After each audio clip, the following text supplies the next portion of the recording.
아버지 하나님 감사합니다. 우리 사랑하는 성도들 또 함께 모여서 하나님의 말씀을 배웁니다. 주여 이 말씀 가운데 함께 해주시고 인도하여 주시옵소서. 말씀을 통해서 주시는 음성을 듣게 하여 주시옵소서. 예수님의 이름으로 기도드리옵나이다. 아멘. 오늘 제가 어떤 분에게는 성역 공부 말씀이 좋습니까? 그러니까 아주 행복하다 그러는데 믿음 생활은요 아주 어떻게 보면 단순한 겁니다. 어떻게 하면 됩니까? 단순한데 아니 물론 그렇죠. 그러니까 은혜 받고 그 다음에 은혜 받은 다음에는 하나님의 뜻이 무엇인가를 알고 또 그 뜻대로 살면 되는 거예요. 근데 그 하나님의 뜻을 아는 원리는 물론 두 가지, 크게는 두 가지 통로, 세 가지 통로, 기도, 말씀, 그 다음에 삶이라고 할 수 있죠. 근데 이것을 굳이 어떻게 구분하는 것보다도 흔히 기도는 간구고요, 말씀은 순종해요. 쉽게 말하면은, 다시 말하면은 기도는 하나님과 대화하여 우리가 우리의 삶을 이렇게 고백하는 통로라고 한다면은 말씀은 디렉션이에요. 그래서 말씀을 읽을 때는 너무나 당연한 얘기지만 하나님이 기뻐하시는 일이 이거구나. 내가 어떻게 순종해야 되는 것이구나. 하나님의 인도하심이 우리 삶을 통해서 이렇게 나타나는구나. 그래서 그 가는 길, 순종, 어떻게 크리스천을 살 것은 말씀 가운데 있다는 거죠. 굳이 물론 말씀을 통해서도 대화할 수 있고요. 우린 큐티도 그래서 큐티의 사실은 큐티의 펑션은요. 내가 이거를 통해서 내가 어떤 좋은 감을 잡았어. 내 느낌이 참 좋아. 이런 쪽으로 이용하는 경우가 참 많아요. 이게 굉장히 미스테이크예요. 큐티의 미스테이크가 뭐냐면은 너무 내 감정을 이입을 시키는 거예요. 그래서 내 필이 좋으니까는 이 말씀 보니까 내가 참 좋다. 그게 아니라 늘 큐티는요 늘 일정한 음성을 주시는 게 하나님의 뜻이에요. 이해가 되세요? 무슨 얘기인지? 그래서 큐티는요 순종이지 내 기분과 내 어떤 것이 이렇게 기뻐지는 개념은 아니라는 거죠. 그래서 간증도 조심해야 될 게 자꾸 우리는 너무 그것이 내 느낌에 좀 맞아야 돼. 내가 오늘도 은혜 받았어. 그러면은 그게 굉장히 감정적인 면이 많이 있는데 사실은 은혜 받았다는 뜻은요. 감정을 넘어선 순종임을 할 수 있어요. 자, 누구를 용서해야 된다. 이거는 당연히 맞는 얘기죠. 근데 감정에 부합될 수 있을 수도 있고 부합되지 않을 수도 있죠. 맞아요, 틀려요. 내 느낌은 도저히 왜냐하면 저 사람이 용서받을 만한 짓을 해야 안 해. 여러분 대부분 용서해야 되는 대상이 말이에요. 내 마음에 맞게 용서받을 만한 상황과 그 환경을 만듭니까? 자, 내가 오늘 주일날에 저 사람이 분명히 잘못했어. 권혜리 집사님이 지금 열심히 쓰고 있는데 권혜리 집사님이 성역 공부 허락도 안 받고 안 나왔다 이거죠. 언제 나한테 허락 받았어요? 그렇죠. 그러니까는 내가 용서해주고 싶어도 본인이 좀 이렇게 용서받을 만한 행동을 해야 될 거 아니야. 예를 들어서 올 때 마실 걸 사온다거나 아니면 목사님 너무너무 죄송해요. 그래서 목사님 정말 제가 너무너무 큰 잘못했어요. 이렇게 해야지만이 내가 집사님 성경 공부는 빠져도 돼요. 그럴 수도 있지. 이렇게 얘기 내가 하려고 그랬거든. 지금 오늘 사실은 오늘 내가 권혜리 입장에 엄마 이사하느라고 힘들었어. 괜찮아요. 그렇게 얘기하려고 그랬는데 그런 얘기할 만한 근거를 안 주잖아. 이렇게 가져왔다거나 아니면은 가져갔다. 이게 아니라 너무 그냥 밝게 마치 계속 나왔던 사람처럼 그러니까는 내 마음 가운데 이거 용서해 줘야 돼 말아야 돼 이런 마음이 든다 이거죠. 이것이 아니라는 거예요. 신앙생활은 그거는 하나님 앞에 정직하게 섰을 때 어떻게 행동해야 되느냐, 어떻게 말해야 되느냐, 어떤 것을 취해야 되냐는 것은 성경의 원리를 따라 하는 것이지 상대방에 따라서 하는 것이 아니에요. 이게 사실은 훈련이에요. 갈등이고 또 때로는 내가 그러면 상대방이 나를 바보같이 볼 거 아닌가? 별 걱정 다 해요. 그렇죠? 여러분 믿음 생활은 바보예요, 아니에요? 바보예요.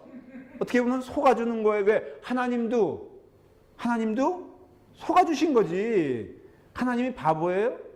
그런데 하나님은 여러분 말씀을 통해서 보면요, 끊임없이 인간을 향해서 구애하시는 하나님의 모습을 볼 수 있어요.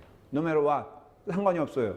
그렇기 때문에 이 원리를 적용하면요, 믿음 생활은 순종이란 개념으로 들어가면은 내 감정을 넘어서지 않으면은 순종할 수가 없어.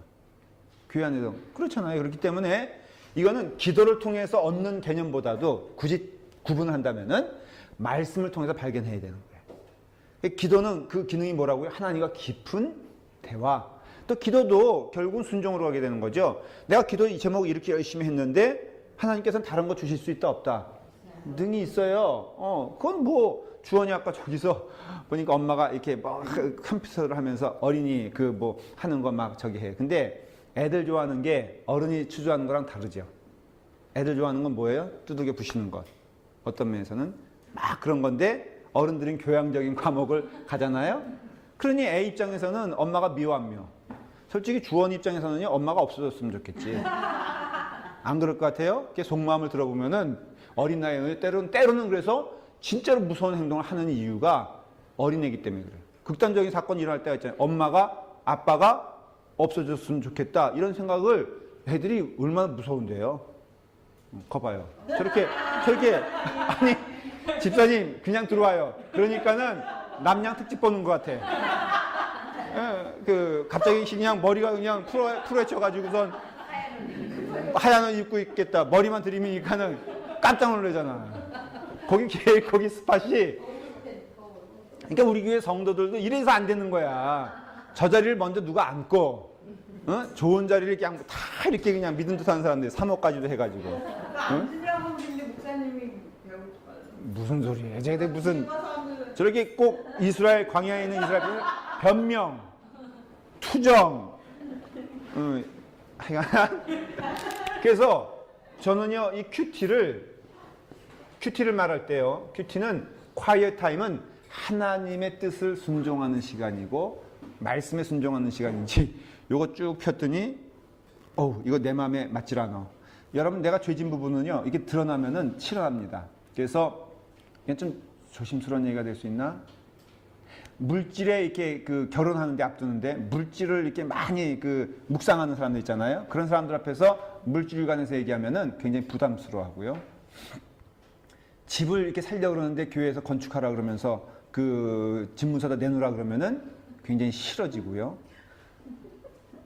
그 다음에 빚진 누구 것을 돈을 안 갚았는데 빚진 자 되면 안 된다 그러면은 싫어하고요. 실제적으로 가정에 어떤 불화가 있어가지고 뭐 이혼의 위기가 있다거나 그러면은 양보하라 그러면 싫어하고요. 그냥 이혼했는데 또 이렇게 결합을 했어. 그러면은 그 이혼 문제만 나오면 민감해지는 부분이 있어요. 근데 물론 배려해야 되고 맞아요. 그것도 잘 깊이 해석을 해야 되는 건 맞는데 여러분들 상황에 있어서 그 말씀이 올 때요 피하지 말고 그 말씀 가운데 주시는 메시지의 뜻을 이해하고 알아야 돼. 그래서 요거는 말씀에 대한 그 관점을 제가 이제 이건 보너스예요. 하도 여러분들이 빨리 가자 그래가지고 이렇게 하면 혹시 또 은혜를 받을까 하고선. 자, 오늘은 민수기를 넘어가려고 그래요. 근데 레위기를 정리하고 넘어가려고 합니다. 제사 5가지만 사실은 굳이 레위기 왜 이래?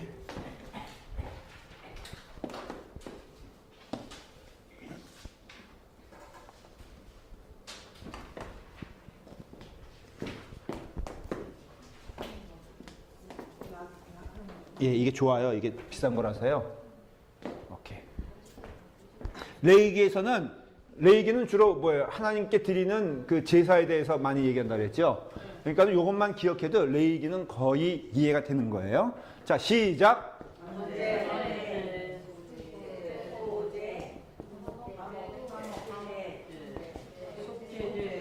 잠깐 알았어요. 알았다니까. 쫓아오세요 그냥. 자, 번제는 뭐예요? 태우죠. 어떻게 태워? 홀라당. 그러니까 홀라당. 이거는 누구에게 국물이 없어? 그래서 누가 싫어해? 제사장이 싫어해요. 왜냐면 남는 게 없으니까. 그래서 이 경영학적으로 말하면 제사장은 요거 드리는 거 별로 좋아한다, 싫어한다? 싫어한다. 요거는 근본적인 제사예요. 누구에게 나가는 거예요? 하나님께 나가요. 우리의 근본적인 죄에 대해서 다루는 거죠. 그러니까 이거는 홀라당의 의미는 하나님께는 온전히 태워져야 된다는 거, 영적으로. 그래서 여러분 모든 게 그래요. 음식도 중간이면 서르면은 아예 안 하니만 못하죠.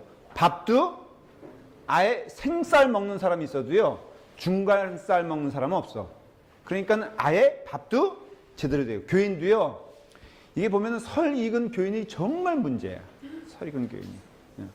아유, 박교희 집사님 저 태도 봐. 그냥 춥다고 저 담바도 엎혀주고 너무너무 착해. 예. 내가 보기엔 여기서 제일 착한 사람이 박효희 집사님. 이렇게 설 익으면 안 된다 이거.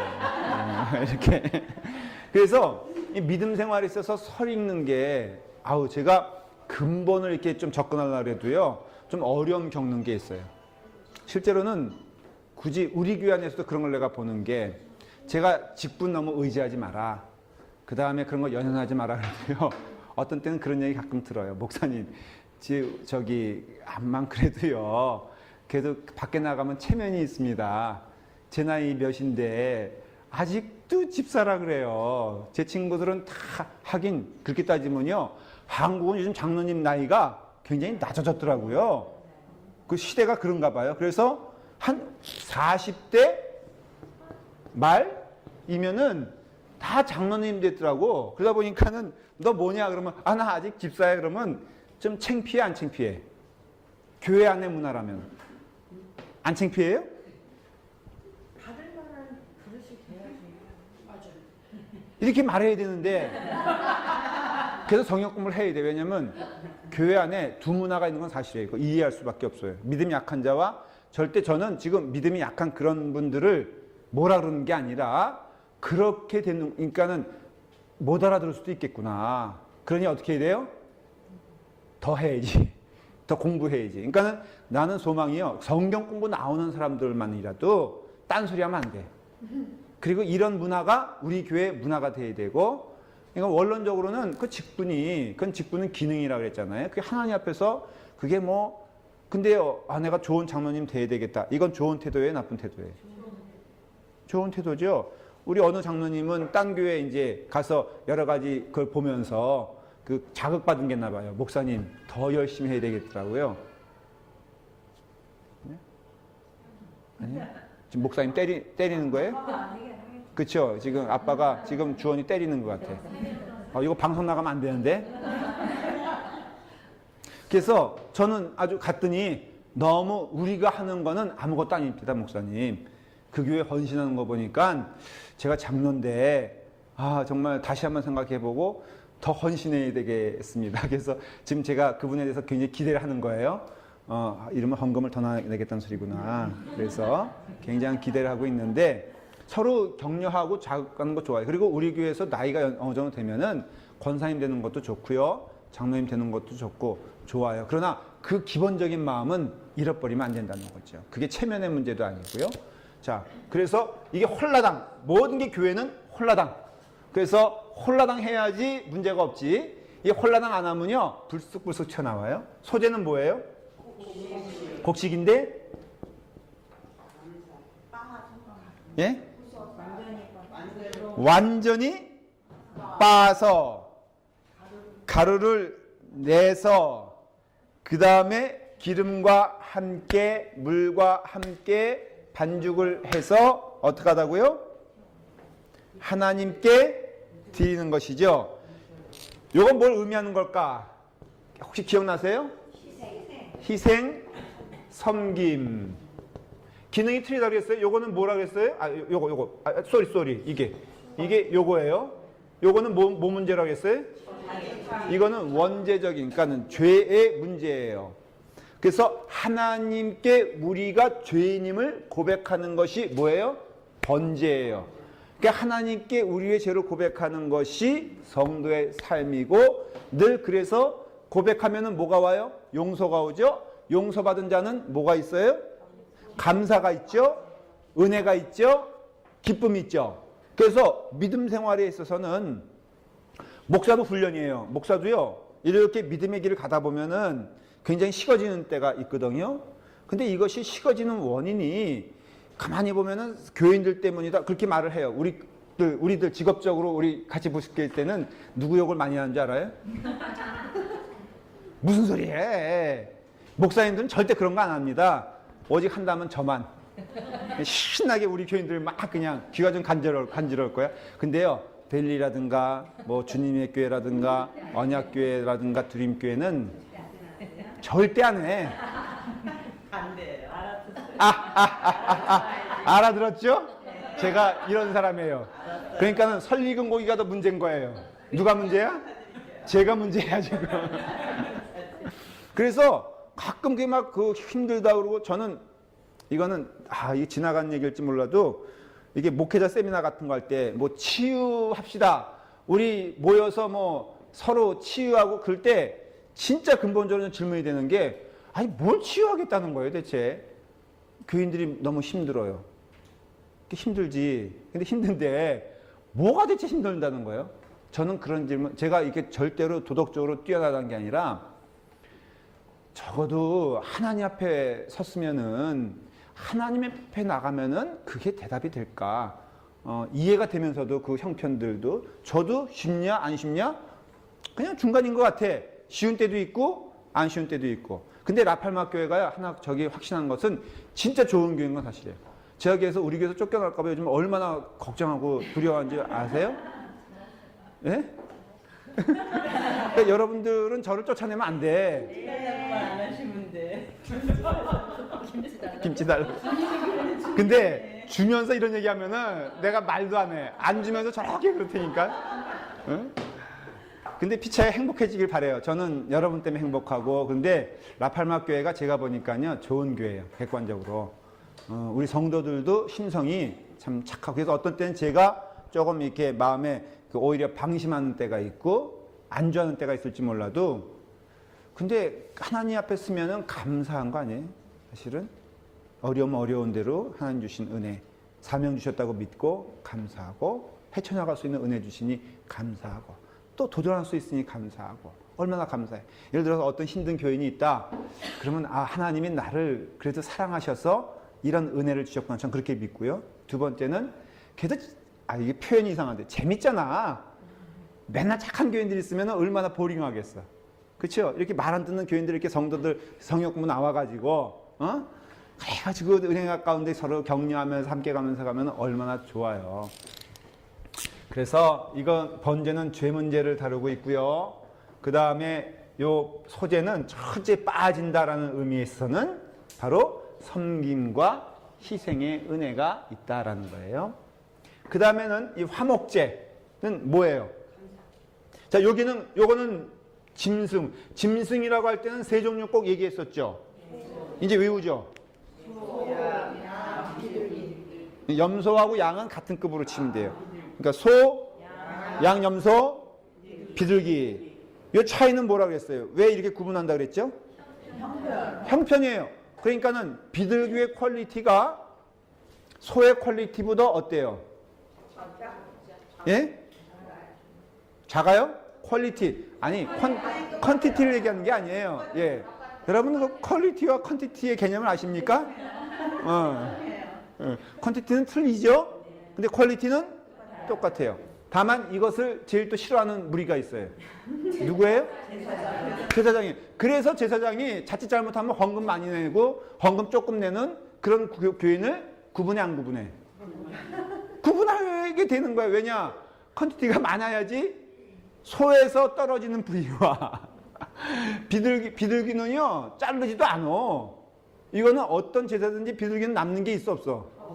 없어요. 다 버닝 돼 버린다고요. 그러니까는 이 제사장 입장에서는 이 비둘기만 가지고 오는 성도는 별로. 그래서 여러분들 예를 들어서 다 비둘기만 낸다. 내 마음이 기쁘겠어 안 기쁘겠어요? 그러니까는 다 소만 내는 교인이면 좋겠죠. 가끔 우리가 우스갯소리. 아유, 저 교회는 말이에요. 그 의사들이 그렇게 많대요. 언약교회가 그 오경환 목사님이라고 말할 수 없지만은 그 우스갯소리 그렇게 하더라고요. 어느 교회는 뭐가 많더랬더라. 그런데 하여간에 그렇다고. 그런데 그래서 내가 너무 서글퍼지는 거 있죠. 우리 교회는 의사가 왜 의사들을 전도 안 하는 거예요, 대체? 그렇다고 해서 우리 교회는 또 정치적으로 영향력 있는 사람이 있냐? 그것도 아닌 것 같아. 또 인원수 예를 들어서 비슷한데 우리 교회 헌금이 많아 적어? 딴 교회보다?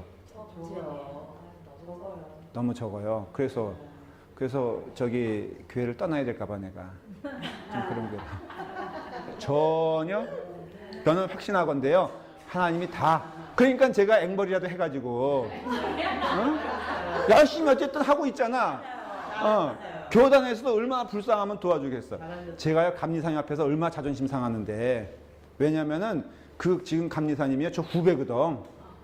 클레먼트. 이 감리사가 되니까 태도가 틀려지는 거 있죠. 그 내가 속이 어떤 때는 부글부글 끓고요. 그 영어로 서로 야야 하니까는 이게 영 기분이 언짢아지는 거야. 이게 한국 같으면은 제가 선배니까 아무리 감리사라도 제가 학번으로 누를 수도 있거든요. 그리고 또 본인도 눈치 보고 그런데 이게 이러니까는 근데 그때 성질 죽여 안 죽여? 다시 한번 애원해 안 해? 왜? 앵벌이라도 해야 되니까. 저는 뭐 빈민촌 가서 목회하시는 목사님들은 그러면은 실패게 그렇지 않아요? 선교사님들이요 어려운 형편에서 구걸하고 다닌다고요. 그분들 마음은 어떻겠어요? 저는 그래서 선교사님도 함부로 대하면 안 된다고 생각해요. 그렇지 않아요? 다 구걸이지, 그렇지? 제가 정승호 목사 친구 목사가 와가지고는 그러더라고요. 야, 친구니까 도민아 한국 가니까 동기들이 만나주질 않아. 그래서 처음에는 이렇게 환영하더니 야, 이제는 전화하면 없다 그러더라. 그래서 정말 10분 이해한다. 내가 우리 교회에서 도와줄 수 있는 난 최대한 도와줄 테니까 걱정하지 마. 그랬더니 진짜로 저한테 비를 보냈더라고. 이거 덕담을 한 얘긴데 이게 이건 힘들어요 목회가. 그래서 이 퀄리티, 이 짐승의 퀄리티. 그래서 여러분들도 헌금 낼 때요 제가 부탁하는 게 있어요. 절대 주눅 들지 마세요. 저도 헌금 안 봅니다. 진짜 안 봐요. 안 보니까 제가 여러분들 얼마 내는지 정말 몰라. 그리고 안다 할지라도 우리 교회에서 보는 눈은 절대로 변하지 않고요. 하나님이 변하지 않아. 그러니까 정성을 다해서 하세요. 그냥 여러분들의 이렇게 있잖아요. 수입이 1,000불 수입인 사람에게 900불 내라 그럴 수 없잖아요. 그런데 만불 버는 사람에게는 900불 내라 그럴 수 있다 없다?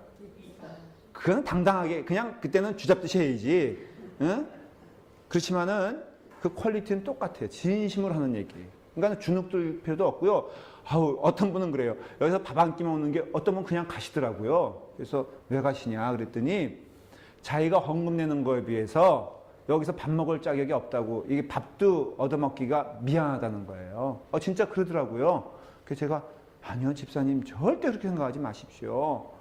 아니 왜 그렇게 생각하십니까? 정성을 들였다면은 하나님은 100만 불 헌금한 사람과 오히려 더 그것보다 더 기쁘게 그러니까 성경을 배워야 돼. 과부의 그 한 데나리, 한 그 엽전이라도 기뻐 받아주신다면은 집사님 그렇게 생각하지 마십시오. 오히려 많이 드세요. 마음껏 드세요. 기쁨으로 드세요. 제가 잘 섬기겠습니다. 그러는데 정말 우리 교회는 그런 교회가 돼야 돼요. 그래서 이 짐승의 문제를 통해서 여러분들 헌금의 답이 있기를 바랍니다. 정성을 다해 드리되 조금 드렸다 그래서 이 교회에서 지분이 없어지는 것도 아니고 많이 드린다고 해서 자랑할 것도 하나도 없는 게 그냥 드릴 수 있는 분량대로 드세요. 사족입니다. 세율권 져지면은 나는 건축원금 얼마 했는데 그런 분 있죠. 그래서 그 평수만큼 사용하려고 그러지 말고 그럴 수 있어요. 그리고 그게 주눅이 들 수 있어요. 절대 주눅 들지 말고 당당하게 사용하는 여러분 되길 바랍니다. 소재는 섬김과 희생, 화목제는 요거는 짐승인데 이건 방식이 어떻다 그랬죠? 쭉 나오죠? 예? 고기를 나누는데 이제 요거는 나눠 먹는데 일부분 하나님께 드리고 먼저는 누구한테? 아니야. 이게 중요하다니까요. 늘 좋은 거는 누구한테? 그 다음에 나머지 가지고 먹는 거예요. 그러니까 이 정신은 오늘도 살아있다, 안 살아있다? 살아있다. 늘 하는 얘기가 그거예요. 그러니까는 좋은 건 누구한테? 결국은 모든 중심은 누구요? 나요, 나. 그러니까는 아이 부끄럽습니다. 자. 그래서 화목제는 이렇게 형제들과 믿음 생활에 있어서 중요한 거예요. 성도 간의 교제가 중요하고요. 사랑이 중요하고요. 용서가 중요하고 양보가 중요한 거예요. 그래서 이게 연장선상인데 이거 해결되지 않으면은 하나님께 드려지는 이 모든 것들이 소용없는 거 알 수 있잖아요. 그건 우리가 경험적으로도 그렇고 우리의 삶을 통해서도 고백되어지는 것이죠. 그러니까 이거 잘 알아라는 것이죠. 속죄제는 뭐예요? 예? 요거는 굳이 말하자면은 여러분 원죄가 있죠. 그 다음에 뭐가 있어요? 자범죄가 있죠. 이거는 죄들. 이건 뭘 뜻하겠어요? 우리 실성에서요. 여러분 요걸 보면은 우리가 죄인이라는 걸 알 수 있죠. 거꾸로 이렇게 해석할 수도 있어요. 이걸 보면은 내가 죄 가운데 있는 자다라는 걸 알 수 있어요. 이 자범죄는 눈에 보이는 죄와 눈에 보이는 죄가 있어요. 남의 돈 떼먹었다. 어디에 속해요? 아니 그런데 눈에 보이는 죄와 눈에 보이지 않는데 남의 돈 떼먹었다. 그 눈에 보이는 죄죠. 남을 때렸다. 남의 것 훔쳤다. 근데 얼굴은 그 얼굴이 햇살인데 마음은 누굴 죽도록 미워해. 여러분 그게 가능할까요? 이게 웃으면서 인사하지만은 마음 가운데 적개심이 있는 경우가 있을까? 있어요. 근데 누구를 보면 알 수 있냐면요. 저를 보면 알 수 있어요. 내가 보면은 싫은 사람인데도요. 목사다 보니까 포장을 잘해. 근데 성도들과는 별로 그런 게 없어. 고백하건대 이렇게 급이 달라 그런가? 그냥 안쓰럽고 어떤 때는 못된 짓 해도 그냥 안쓰럽다는 정도지 저와는 경쟁이 되질 않아. 그게 급이, 그러니까는 수준이 틀리다는 게 아니라 목사와 평신도잖아요. 그런데 제가 급이 같을 때는요, 속이 부글부글 끓을 때가 있어. 누구예요? 같은 목사. 적군이 아군이고 아군이 적군이요. 제가 제일 마음이 속상해하는 대상이 누구냐면요. 목사들이야, 목사들. 나만 빼놓고는 다. 특별히 운동할 때 있잖아요. 그 슬금슬금 속이는 거. 야, 그거 보면 저 사람이 목사냐 그러면서도 나는 나이싸니까 웃으면서 저기를 해요. 밥을 이제 살 때도 있잖아요. 진짜 도망가는 무리들이 있더라고. 그거 보면 치사해서 내가 내 안 내? 네? 내지. 근데 적개심은 있어 없어? 있죠. 이런 때가 있다니까. 그러니까 나는 죄인이야 안 죄인이야? 저는 죄인이에요. 저는 알아요 제가. 그래서 내가 죄인인 거를 알아요. 그러니까 지금 제가 이런 죄를 졌어 안 졌어? 그러면 뭘 드려야 돼? 속죄제를 드려야 돼. 속죄제를. 속건제 아니에요? 그냥 저한테 맡겨주시고 예, 감사하죠. 근데 요 속죄제와 속건제는 성격이 비슷해요. 이것도 다 삶에 일어나는 죄들을 고백하는 거예요. 그러면 속건제와 속죄제가 뭐가 틀릴까? 아니. 속죄제와 속건제. 속죄제는 원죄, 자범죄. 굳이 구분을 할게요. 속죄제는 범죄들이에요. 범죄들인데 이것 가운데 눈에 보이는 죄가 있다고 그랬죠? 눈에 보이지 않는 죄가 있다고 그랬죠? 눈에 보이는 죄에 해당되는 경우가 많아요. 그러니까는 누구를 두들겨 팼다. 그럼 뭘 드려? 속죄제들 드려요. 속죄제. 예. 속건제는 굳이 따지자면 눈에 보이지 않는 죄. 요거는 성품에 대한 문제예요. 성품에 대한 문제. 다 부지 중에 지은 죄 맞아요. 그 다음에 구분이 좀 애매하긴 해요. 그런데 속죄제는 확실히 눈에 보이는 죄를 졌을 때 드리는 거고, 속건제는 우리도 그렇잖아요. 누구를 마음속으로 미워한다. 이거 죄진 거예요? 안 죄진 거예요? 죄진 거죠. 그러니까 예배를 그러니까 제사를 드려야 되죠. 하나님과의 관계를 회복해야 될 거 아니에요. 그럴 때 드려지는 게 뭐라고요?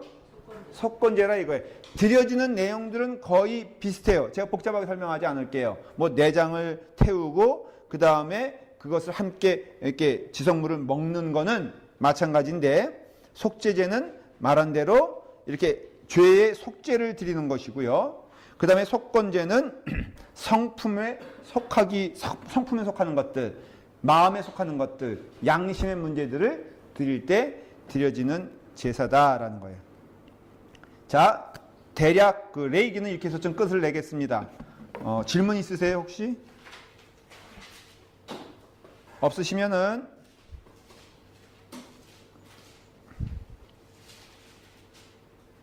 민수기로 넘어가겠습니다. 민수기는요, 언제부터 언제까지라고요? 시내산에서 들어가기 전까지죠. 제가 이제부터 지도를 보여드릴게요. 이거는 민수기의 여정을 제가 지도를 통해서 여러분들에게 설명을 해드릴 거예요. 한눈에 들어오기를 바랍니다. 자, 오늘은 지도만 봐도 좀 도움이 될 거예요. 짜자잔. 혹시 보이세요? 왜 웃으세요? 사모님? 글씨가 다 그런. 아, 이게 굉장히 좋은 지도인데 제가 조금 설명을 드릴게요. 칠판을 치고 뒤에 벽에 쏘는 그래요? 어디? 더 안 보이죠? 더? 아, 이게 왜 이렇게 안 보이지?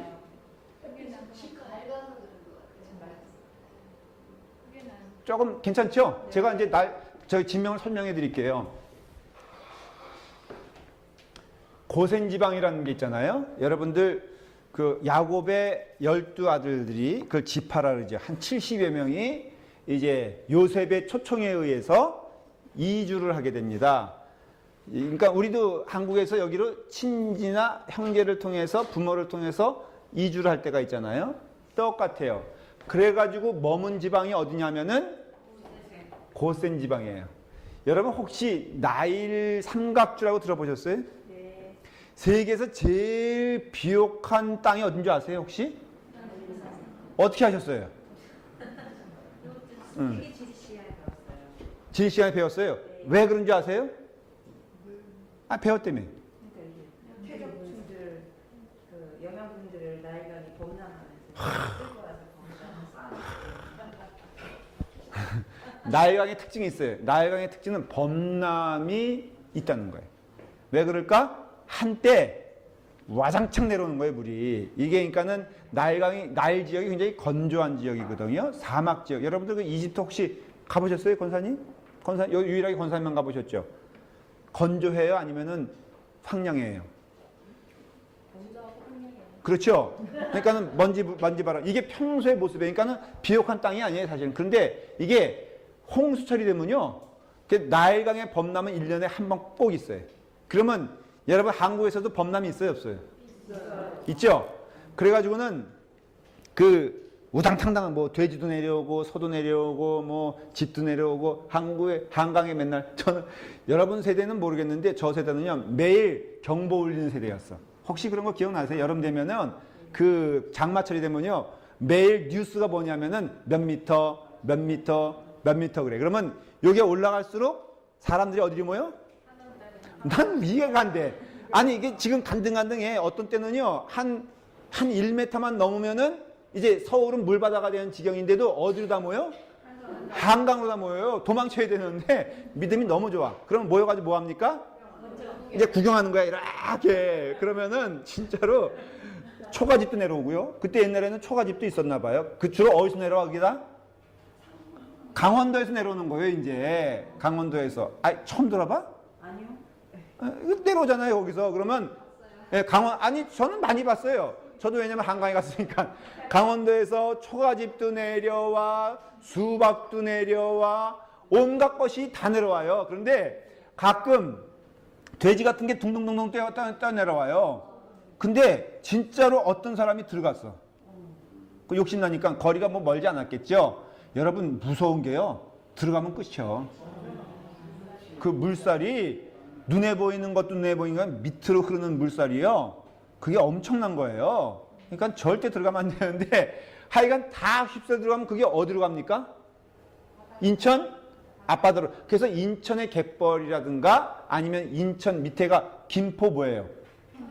평야가 거기 있는 거예요. 너무 유식하잖아요. 맞아요. 강원도의 그것이 김포 평야에 권사님 비웃지 말라니까 지금 이렇게 할 때 한참 지금 물어라서 얘기하고 있는데 김포 평야가 있는 것처럼 여긴 더 있어요. 나일강이거든요. 여기서 휩쓸려 내려오는 물이 근데 그 높이가 강원도하고 김포 평야하면 이게 엘리베이션이요 이렇게 되는 거예요. 그래서 에티오피아라는 나라가 있거든요. 시바의 여왕 맞나? 솔로몬과 그 여인이 여기 있어요. 그래서 여러분들 이건 사족인데 이 유대인이라고 지금 유대인 군인들 보면요 흑인들이 있어요. 굉장히 여러분들이 질문해야 될 내용이에요. 어떻게 유대인들에게 까만 흑인이에요? 왜 있을까? 그게 시바의 여왕 후손들을 이스라엘 나라에서는 유대인으로 쳐주는 거예요? 안 쳐주는 거예요? 유대인으로 쳐주는 거예요. 그래서 이 에티오피아에 유대인들이 있는데 이 사람들은 솔로몬 시대 때부터 내려온 유대인들이에요. 이 사람들이 인정해가지고 우리나 이스라엘로 가겠다. 그래서 이스라엘 정부에서 이 유일하게 흑인이지만은 이 유대 민족을 인정해서 그 사람들이 군복무만 되니까요. 그래서 흑인들이 있는 이유는 바로 그래서 그런데 여기가 에티오피아예요. 이 지역이 우리나라 그 참전했던 나라 북쪽이에요. 그러니까는 높은 지대예요. 에티오피아는 산악지대입니다. 그래서 가난해요. 상대적으로 이건 이집트라 그래요. 이집트는 부유한 나라예요. 왜 부유한 줄 아십니까? 이것들이 쭉 가가지고 요게 바로 삼각주라. 이게 삼각형처럼 생겼잖아요. 그래서 나일 삼각주라 그래요. 여기가 세계에서 제일 비옥한 곡창지대가 된 거예요. 왜냐하면 모든 것들이 휩쓸려 내려와가지고 여기가 뭐 하기 좋으냐면요. 유목하기가 좋아요. 풀이 많이 자라니까는 또 그런 것들이 풍성하니까 그래서 이스라엘 사람들이 이제 여기서부터 시작되는 거예요. 여기서 이제 그 400년 동안 뭐예요? 노예 생활을 하죠. 그래서 여기서 인구가 200명 넘게 형성이 됩니다. 70명이 가서 400년 후에는 200만 명이 된 거예요. 그러니까는 유대인들의 특징, 애를 잘라. 쑥쑥 나. 그러니까는 400년 사이에 200만 명이 될 수가 있을까? 70명이? 뭐 계산적으로 한번 그건 저는 인과학자가 아니니까는 그러니까는 그 정도 됐어요. 그래서 출발하는 거예요. 이렇게 해서 여기를 넘었어요. 이스라엘 땅에 그러니까 성경에 광야로 나갔다 그러면은 반드시 어디를 말하냐면은 여기를 말해요. 여기를 말해요. 여기 가운데 광야의 이름이 하나 없는 게 있어요. 뭐냐면은 유대 광야가 없어요. 유대 광야는 당연히 가나안 쪽에 가깝겠죠. 여기를 유대 광야라고 해요. 여기를. 예수님께서 광야로 나가셨다. 그래서 40일 동안 금식하셨다 그랬을 때 어딜 말하냐면은 북쪽을 말하는 게 아니에요. 북쪽은 광야가 없어요. 어디예요? 이 부분이에요. 예수님께서 40일 동안 금식한 지역이 예루살렘의 밑에인 여기를 말하는 거예요. 예루살렘이 한 어느 정도 되냐면은 한 요 정도 될 거예요. 여리고가 여기니까 요 밑에는 다 광야지예요. 그러니까 그 베들레헴 더 광야일까 아닐까? 예루살렘의 위쪽에 있어요? 밑에 있어요? 라고 물어보면 베들레헴은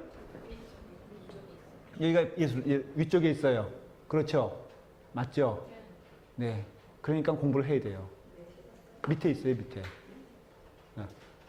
여리고는 위에. 이게 상식인데 예루살렘은 여기가 예루살렘에 손가락 가리키는 데가 위에 뭐가 있다? 여리고가 있다. 그 다음에 밑에가 네. 근데 여기서 여리고로 내려갔습니까? 올라갔습니까? 성경에 뭐라고 표현되어 있죠? 내려갔다고 돼 있어요. 내려갔다고 돼 있죠? 갈리에서 예루살렘으로 올라왔다고 돼 있습니까? 내려갔다고 돼 있습니까? 올라갔다고. 말이 안 되잖아. 갈릴리가 여기인데 여기 예루살렘인데 올라가는 거예요? 내려가는 거예요? 자, 부산에서요? 서울로 올라갔어요? 내려갔어요? 올라가죠? 맞습니까? 신의주에서 서울로 내려왔어요? 올라왔어요? 올라갔어요. 올라갔어요? 서울로? 자, 목포에서 서울로? 올라갔어. 개성에서 서울로? 올라갔어. 아하. 야, 하여간 성역 공부 시간에 별걸 다 가르쳐요. 문법상 중심이 있으면요, 모든 것이 올라가는 거예요. 함경도에서 서울로 내려갔단 말을 하지 않습니다. 함경도에서 서울로 올라갔다 그러죠. 갈릴리에서 예루살렘으로 올라간 거고, 여리고에서 예루살렘으로 올라간 거예요. 그러니까는 혼동하면 안 돼요. 표현을 할 때. 그리고 실질적으로도 여리고가 예루살렘보다 낮아요. 한참 낮아요. 어느 정도 하냐면 여리고는 거의 사해에 붙어 있어요. 그러니까 엘리베이션이 해수면보다 낮고 예루살렘은 해수면보다 높아요. 그래서 실제로 이스라엘에 가보면요, 급격하게 내려가는 길이에요. 마치 어느 정도일까? 강릉 가는 길에 그걸 꼭대기에 뭐라 그러죠? 대관령. 대관령에서 강릉으로 내려간다 생각하면 딱 맞아요. 그러니까 그게 험한 길이기 때문에 여기서 강도가 많은 거예요. 자, 이와 같이 이제 지형인데, 그래서 광야를 얘기할 때는 여기는 유대 광야라 그래요. 지금부터 민수기에 나온 장면들을 이제 설명을 하는 거예요. 쭉쭉쭉쭉쭉쭉쭉 이렇게 왔어요. 그래서 이게 마라인데요. 마라에 뭐를 기억하면 되냐면은 쓴물을 기억하면 돼요. 일단 여기까지 오는 동안 얼마나 걸렸을까? 200만 명이 넘어가니까는 한 며칠 걸렸을 거예요. 이스라엘 사람들이 음식을 가지고 나왔습니다. 물을 가지고 나왔습니다. 이 사람들이 준비한 물과 양식은 딱 일주일 분량이었어요. 가지고 나올 때. 왜 그랬을까? 미리 다 준비할 수 있었을 텐데, 어떻게 보면은 모세가 예언자니까는 그것은 다 알 수 있었을 텐데 한 10년, 20년 준비했겠죠. 모세 사역이 40년이니까 어쨌든 간에 한 적어도 몇 년은 준비할 시간이 있었겠죠. 그런데 왜 일주일만 준비했습니까? 맞아요. 여기서 여기까지 갔는데 이스라엘 민족이 이동을 해도 보통 해안가로 갈 생각을 했었어요. 해안길을 가면은 3일이면 가요. 그렇게 먼 길이 아니에요. 여러분 40년 동안 여기서 헤맸다는 것은요, 대단히 재밌는 거예요. 왜냐면은 여기서 여기까지 이 민족이 이동해도 15일이면 가. 근데 여기서 여기까지도 뭐 아주 후하게 줘도 30일이면 가. 노닥노닥거려도. 근데 여기를 몇 년 동안 눈앞에 가나안이 있는데도 못 들어가고 누가 막은 거예요? 하나님 막은 거예요. 그러니까 얼마나 답답했겠어. 가면은 15일 정도면 갈 수 있는 거리를 40년 동안 헤맸다고 생각해 보십시오. 그러니까 이스라엘 사람들은 일주일이면은 간다고 생각하고 모든 물자를 먹는 것도 일주일, 물도 그 정도 준비했다는 것이죠. 근데 여기까지 얼마나 걸렸는지 사실은 몰라요. 성경학자들은. 무슨 일이 일어난지도 자세히는 기록이 안 돼 있으니까 여기까지 온 동안 뭐가 떨어졌냐면은 물이 다 떨어졌어. 문제가, 여러분 한번 팜스프링스 중간에 가다가 차가 없어. 걸어가는데 아니 그럴 수 있잖아요. 물이 있어 없어? 없으면 어떻게 됩니까? 사람들이 패닉 상태가 되죠. 그런데 물을 겨우 찾았어. 근데 못 먹는 쓴물이에요. 그러니까는 우리도 동물이라 그러잖아요. 그러니까는 그 먹으면은 죽는 물 있을 수 있잖아요. 여기에요. 그게 마라의 쓴물인데, 일단은 이스라엘 사람들은 뭘 이렇게 다급한 상황이 되면 뭐가 먼저 나옵니까? 불평이 나와요. 그러니까 신앙적인 사람과 비신앙적인 사람, 뭐가 교회에 딱 어려움이 닥치면요, 교회 어려움 닥치면은 나오는 것이 자기 본성이야. 자, 조금 더워. 뭐가 나와? 근데 나오는데 저 뒷분들 보세요. 얼마나 믿음적이야. 지금 떼약볕을, 앞에 있는 사람들은요, 진짜 회개해야 돼. 저 뒤에 있는 사람들 보세요. 지금 저 비지땀 흘려가면서. 에어컨이 나와서 양본 거예요. 아, 또 그런 거예요? 아니에요. 뜨거웠어요. 뜨거워. 네, 참았죠? 그러니까는 교회도 저는 우리가 정말 그거는 좀 도전해야 되는 게, 라팔마교회도 앞으로도 어려움이 있을 수 있다 없다? 있죠. 불평해야 돼? 아니면 기도해야 돼? 기도해야 되죠. 어떤 갈등이 생기면요, 갈등 요소가 생기면 기도하는 사람이 신앙적인 사람이에요. 어떤 사람들은요, 입만 열면은 불평한. 그래서 그 사람은요, 이렇게 기분이 좋아도 불안해. 왜 불안해? 막 그 좋아. 하나님 뭐 할렐루야 막 그러면서 목사님 내가 이제 저의 인생을 하나님께 바치려고 그래요. 그럼 제가 불안해 안 불안해? 왜 불안해? 언제 변할지 모르는 거예요. 그래서 헌금하는 것도 제가 이렇게 헌납하겠다는 것도요. 가만히 봐요. 어떤 분은 말씀 공부에 너무 은혜를 받았어. 그래가지고는 목사님 뭐 이것도 내고 제가 콧방귀도 안 껴요. 왜냐면은 많이 봐왔거든. 그냥 내면 내지. 또 그냥 낸다 그랬다가 또 어느 날 또 냉랭 왜 안 내요? 그러면은 목사님 기분이 언짢아져 가지고요. 참 힘들어. 쓴물이 우리한테 너무 많아. 그런 가운데 신앙적인 사람은 몇 사람만 있었어? 몇 사람. 그래서 모세는 리더니까는 참 외로운 거예요.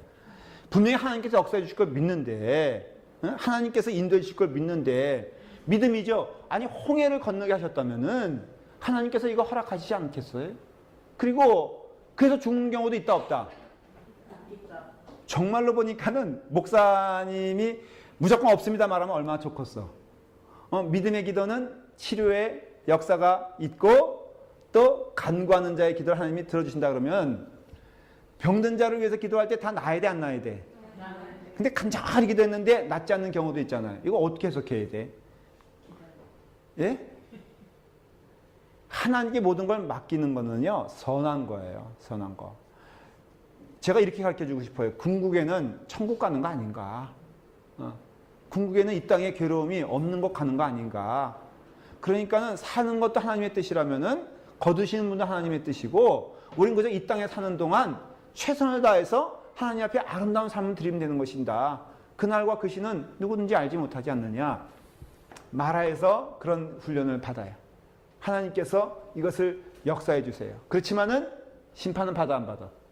받아요. 그러니까 참 여기 광야에서는요 하나님이 고쳐주시지만은 불순종의 대가는 치르게 하세요. 그러니까 여러분들도 기억하셔야 될 거는 죄는 안 짓는 게 좋아요.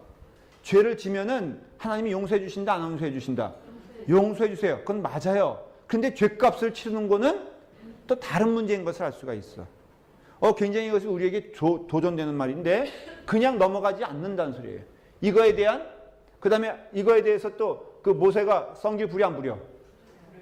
화가 나잖아요 성길. 그래서 혹자는 요 느보산에서 느보산에서 저기 모세의 인생이 멈추게 되는데 혹자는 그것을 진짜 성경에 나와요. 네가 성질 부린 것 때문에 너는 여기까지다 라고 하나님께서 말씀하시는 것도 있어요. 그러니까는 성질 부리면 돼 안 돼? 저는 죽어도 성질 안 부리려고 그래요. 진짜 하나님께 기도하는 건데요. 어떤 분이 그래요. 목사님은 하나 타고난 게 있는 것 같아요. 뭐예요? 그랬더니 참는 거를 잘하는 것 같아. 제가 얼마나 노력에 결과한 줄 알아요? 이거? 제가 솥디라서 참는 게 아니라 진짜로 연단이에요. 왜냐? 누구 손해야 결국은? 내 손에 내 손에. 여러분들도 성질 죽이세요. 그리고 참아요. 갔어요? 엘린도 그런 사건이 뭐 하간에 여기까지 어디까지 오는 동안? 여기까지 오는 동안. 그래서 여기까지 역사가 출애굽은 여기부터 기록되어 있고 민수기는 여기부터 기록되어 있어요. 자, 광야 이름을 좀 여러분들이 성경에 나오는 광야이기 때문에 이해 좀 하셔야 돼요. 광야 하면은 하나, 둘, 셋, 넷, 5개. 여기 유다 광야까지 6개가 있는데 이 이름은 성경에 종종 나와요. 그래서 광야 일단 통밥이에요. 광야 하면 어디예요? 광야가 어디예요? 그러면 갈릴리 쪽인가? 아니면 예루살렘 쪽 이렇게 얘기하면 돼 안 돼? 이제 무조건 어디 밑이다? 어디 밑에? 광야가 어디까지 있어요? 여기 유대의 광야. 그러니까 어디 밑이라고 이해하면 돼? 예루살렘도 좀 더 써요. 여러분 조금만 더 써봐. 그렇죠. 가장 이스라엘 땅에 있어서 남쪽을 얘기할 때는 베들레헴을 얘기해요. 헤브론은 베들레헴부터 조금 밑이에요. 헤브론은 어떤 의미가 있느냐 하면 이게 상식적으로 막 튀어나오는 거예요. 지금 제가 헤브론에는 뭐가 있어요? 아브라함의 묘지와 사라의 묘지가 있어요. 그래서 헤브론이 성지예요. 누구누구 성지일까? 모슬렘의 성지이기도 하고요. 유대교의 성지이기도 해요. 또 기독교의 성지이기도 해요. 재밌는 거는 이스라엘 땅에서 성지라고 하는 것들은 다 유대교와 기독교와 이슬람권이 함께 가지고 있어요. 그래서 거기에 뭐를 짓는 게 목적이에요? 거기다 전으면은 다른 종파가 질 수 있어 없어? 못 져요. 그래서 예루살렘 솔로몬 성전 자리에는 누가 들어가 있어요 지금? 회교도가 들어가 있어요. 거기다가 모스크를 딱 져버렸어. 언제 졌냐? 역사적으로 언제더라? 그 솔로몬 성전이 무너지고 그게 블레셋, 그러니까 그 이슬람권의 땅이 된 다음에 거기다가 황금돔이라 그래가지고 딱 졌어. 그래서 통곡의 벽이 있는 거예요. 그 옆에. 이 벽 하나만 딱 남은 거야. 성전의 흔적은. 그러니까 이스라엘 사람들은 맨날 거기서 뭐 기도하는 줄 알아요? 그 옆에 있는 모스크가 무너지기를 기도하는 거야. 이해가 되세요? 근데 못 무너뜨려? 이스라엘 땅인데 지금 왜 못 무너뜨려? 그거 무너뜨리면은 3차 대전이 일어나는 거예요. 온 중동에 있는 그 나라들이 목숨 걸고, 그때는 정말로, 지금은 뭐 조금 상황 보지, 그때는 다 목숨 걸고 들어온다 이거예요. 그러면은 세계가 3차 대전이 일어나는 거예요. 뭐 손무는 거야? 헤브론에 가면은 모스크가 있어, 거기도. 왜냐면 아브라함도 믿음의 조상이에요. 누구의? 이슬람의 믿음의 조상은 아브라함이에요. 여러분, 이슬람의 믿음의 조상은 아브라함이고요. 기독교의 믿음의 조상도 아브라함일 수 있고, 그리고 또 유대교의 믿음의 조상도 아브라함이에요. 그래서 중요한 것은 다 뭐가 있어요? 그런 것들이 있다고 그랬죠. 헤브론은 그 베들레헴에서 20분 정도 내려가면 돼요. 정확히 말하면은. 그러니까는 헤브론, 베들레헴 밑은 다 광야예요. 유대 광야, 그 다음에 신광야, 바란 광야. 이 출애굽에 보면 이런 이름들이 다 나와요. 지명들. 바란 광야에서 한판 싸웠다 이런 얘기가 나오고요. 에담 광야, 수르 광야에. 요거는 상식적으로 성경 읽을 때 이런 사건이 말한 대로 모세 오경 가운데 다 나오는 지명들이에요. 이런 지명이 나올 때는 지금 이 지역에서 이런 사건들이 벌어졌구나 그랬고, 성경에 나오는 그 이스라엘 대적했던 무리들이 크게 큰 무리가 있고요. 소규모의 무리들이 있어요. 큰 무리는 딱 두 개예요. 뭐예요? 여기 있으면은 여기는 블레셋은 아니에요. 큰 무리라 그러면은 애굽과 아수르, 그 다음에 나오는 나라가 바벨. 이건 외워둬야 돼요. 바사, 페르시아.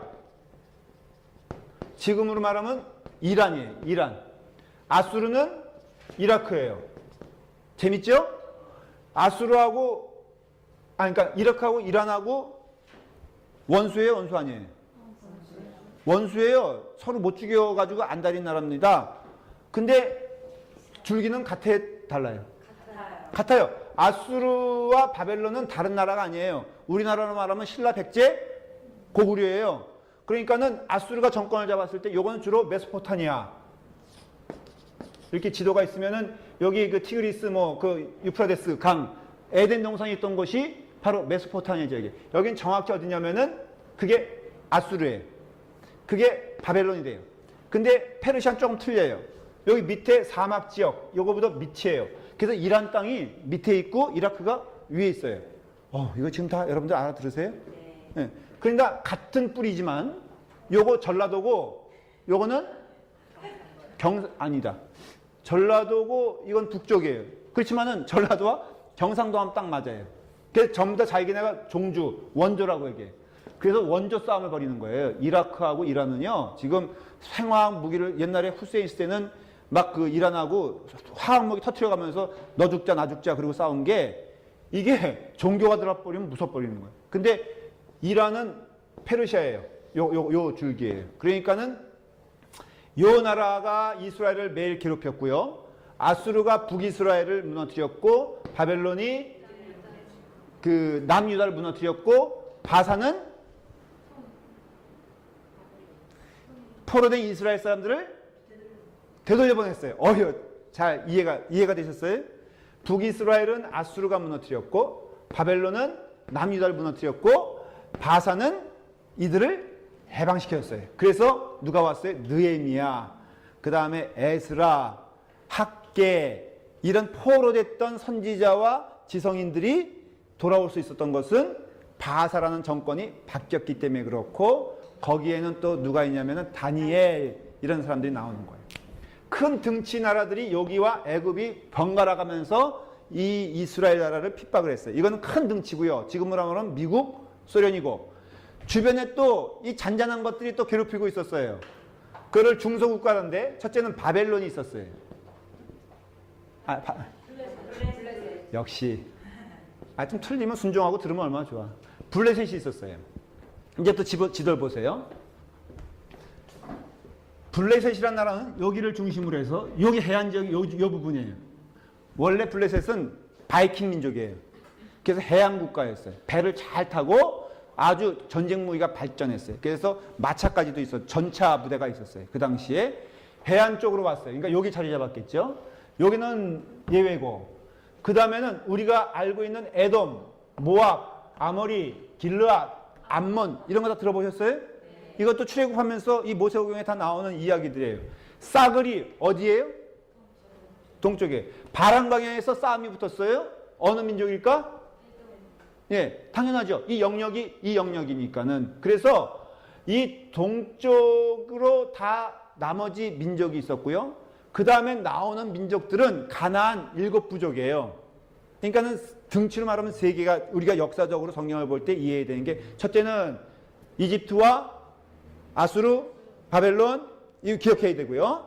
두 번째는 여기는 블레셋이 있었고 여기는 나머지 괴롭혔던 민족들이 다 요단강 동편에 있었어요. 그 다음에 세 번째는 이제 이쪽으로 들어가서는 여리고 저기에서 가나안의 족속들 이건 또 소규모 족속들이에요.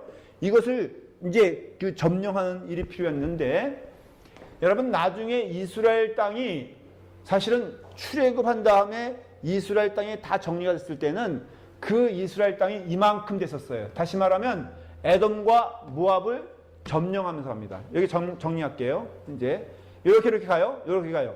여기까지 옵니다. 근데 여기서 12명의 정탐꾼을 보내서 갈렙과 여호수아만 우리가 점령할 만한 땅입니다. 그리고 나머지 10명이 못합니다. 그래가지고 하나님께서 화가 나셔가지고 여기서 갔다가 들어가는 건데 여기서 40년 동안 생활을 해요.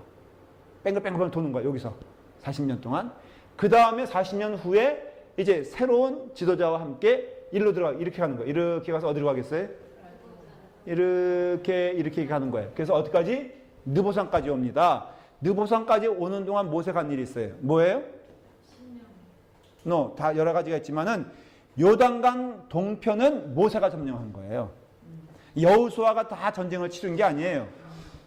이 요단강을 기점으로 해서 동편은 누가 점령하냐면은 모세가 점령합니다. 그래서 르우벤 민족이 족속이 뭐라고 합니까? 여기는 목축하기가 참 좋은 땅이니 우리한테 주시오. 그러니까는 신경질이 나가지고 니네 죽을래고 다른 민족들이 다 달려들죠. 그래서 몰살당할 뻔해요. 르우벤 이 땅 하나 때문에. 그러니까는 그 여호수아가 제안을 하죠. 좋다. 너희가 있어라. 그러나 모든 남자들은 이 전쟁이 끝날 때까지 요단강을 건너서 다른 족속과 함께 이 전쟁을 수행해라. 하겠느냐? 그래서 최소한의 병력만 이 목축을 지킬 수 있는 또 여자들과 아이들 지킬 수 있는 최소한의 병력만 여기 남겨놓고 르우벤 지파는 이쪽으로 넘어갑니다. 왜? 끝까지 함께 싸게 하기 위해서. 그러면서 끝나고 이제 돌아올 때 또 뭐라고 다짐받냐면은 니네가 건너간다? 건너간다는 건 뭐예요? 요단강을 건너가는 건. 같은 민족에서 떨어져 나갈 수 있는 위험성이 있다 없다? 이렇게 맹세하게 해요. 너는 유일하신 하나님을 섬기겠느냐? 이런 식으로 질문을 합니다. 거기에 우리는 끝까지 이스라엘 민족으로서 충성을 다하겠습니다. 라고 하면서 이쪽으로 르우벤은 가서 정착을 하게 됩니다. 이게 이제 민수기 이제 지도예요. 빨리 죄송해요. 제가 권사님이 45분까지 끝내라고 했는데 열강하느라고 12시 5분이 됐어요. 정말 제가 죽을 죄를 졌고요. 질문 없죠? 네. 이제 민수기를 여러분들이 쭉 다시 한번 읽어보시면서 기쁨을 누리시길 바랍니다. 기도하겠습니다. 아버지 하나님 감사합니다. 주님의 은혜 가운데 우리로 하여금 하나님의 말씀을 들려주시니 감사합니다. 이 말씀을 통하여 하나님 영광 받으시옵시고 또 우리에게 그 주님의 길을 주님의 뜻을 보여주시옵소서. 주신 은혜 감사하며 예수님의 이름으로 기도드리옵나이다. 아멘.